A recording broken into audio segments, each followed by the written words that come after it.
This is Alexeia, Lexi for short. She is the little woman who first made me a mother.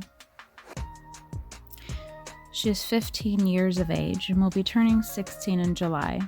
Often I will catch myself looking back at pictures of her and wondering where the time has gone.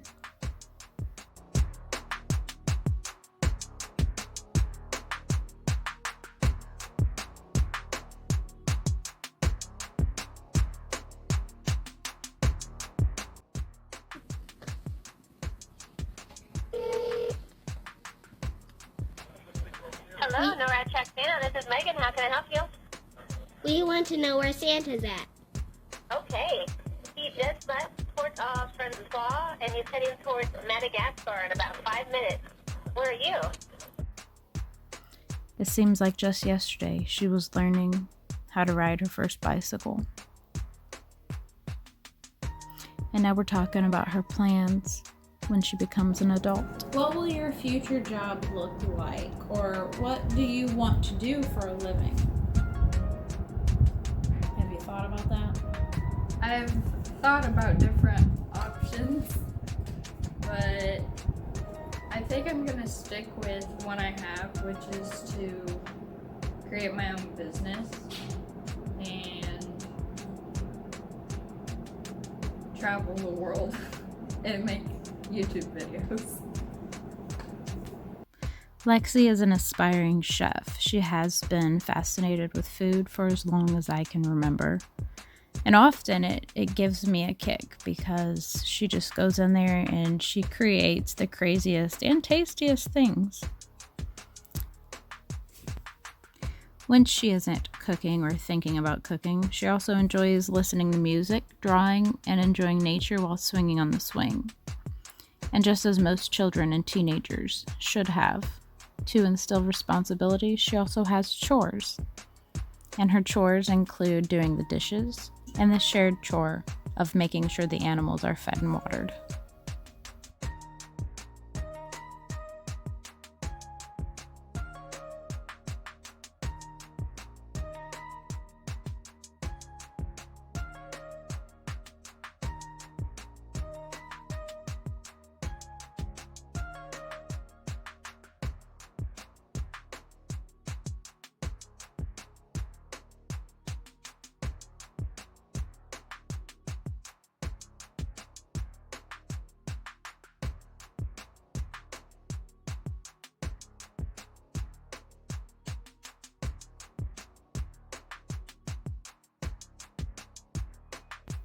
My parenting technique at this moment was to kind of just wait and see if she got it on her own.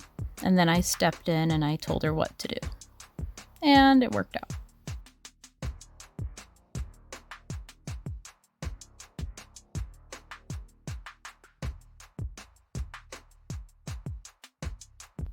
Now, I don't know about you, but I remember quite vividly what it was like to be a teenager.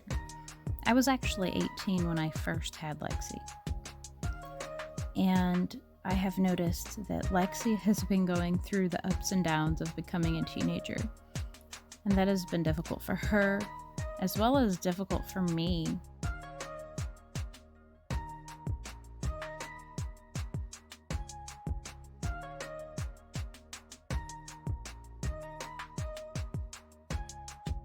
So can you tell us, what is it like being a teenager? What things have you struggled with? What haven't I struggled with? Everything you can think of, I've struggled with. Life itself. Now when you say everything you think of, I've struggled with, give us some examples. Listening to my parents. Choosing the right paths.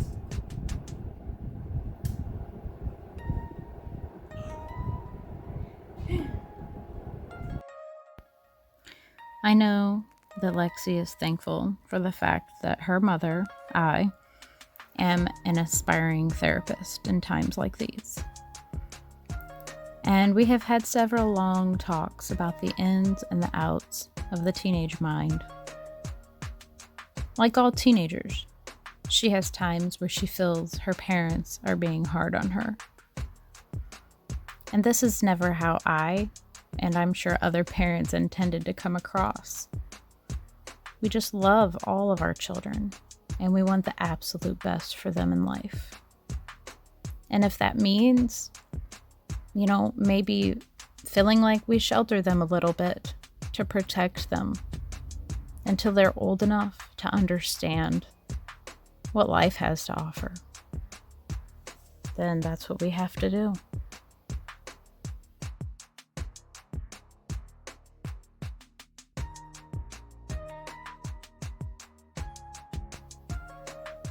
She is an absolute wonder to have as a daughter.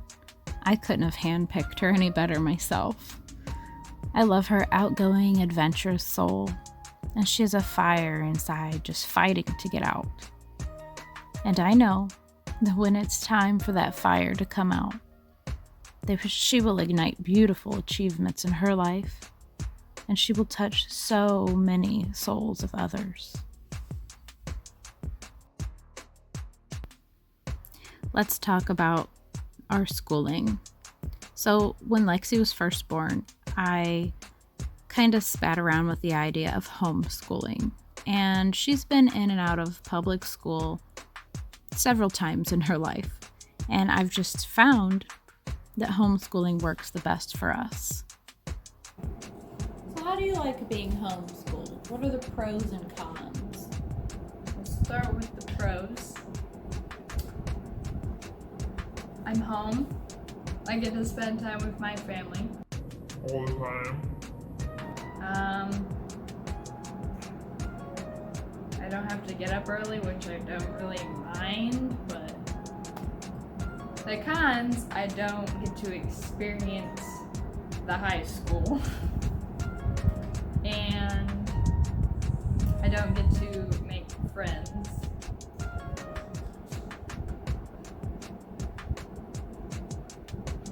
And yeah, I really like public school. I don't like homeschool. So, as you can see, Lexi is not a fan of homeschooling, and that's okay. Homeschooling isn't for everyone, and not everyone enjoys it, but it works out for our family because it enables us to be able to do things, our schedule's free, and you know what? We as parents must make hard choices, and then pray in the end that we made the right ones. But what is the right choice? I feel like as long as you are putting your child first and not giving them what they want, but what they need and what is the best for them in their future, that's the right choice. So what are your goals in life going forward after high school? Well, I don't really know yet. Like, what do you want to do after school's done? Go to college or university. Either or, I'll be fine with whatever one happens. I live life day by day. Our parenting goal right now is to help Lexi complete her schooling, and then we can figure out the next stages. How do you, or how have you, overcome these things that you struggled with? I have my mom. She's a great therapist. I really have all the credit for her. Well, I have to give her all the credit. Well, thank you.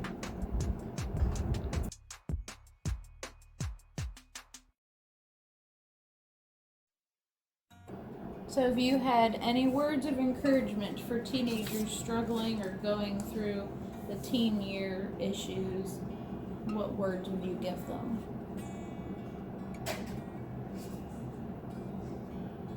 When you have a problem, it may seem big, but it's actually very small. And you don't realize it until after the fact. And then you look back at it, and you think, wow, that wasn't a big problem. And it was actually small. And you learn from it, and you keep living. And you do better next time. Yeah. Live day by day and don't hold on to the past so much. And don't overthink things. I hope you're enjoying the first video of our series in Getting to Know Us. I'm going to end this video by saying that when we are young, everything seems like a huge deal. I watch my children fight over simple things daily. Who had what doll first, or who was sitting in what seat first. When we are young, our problems are simple, but they seem huge to us. As you get older, you progress into becoming young adults, and those simple problems become amplified because you have all of these feelings brought on by these new hormones circulating through our bodies. And they can be confusing because what was once very small but huge to you is still kind of huge. And it can be scary. But teens, remember that your parents and grandparents, your aunts and uncles, they've all been that age before. And they can give you great support and insight. So don't feel alone and don't feel like they're ridiculing you or lecturing you. You're not alone. And we are a faith-based family, so our children know that if they feel alone or frustrated and they don't feel like talking to us about a problem, they can always talk to God. And He is always willing to listen. God bless you.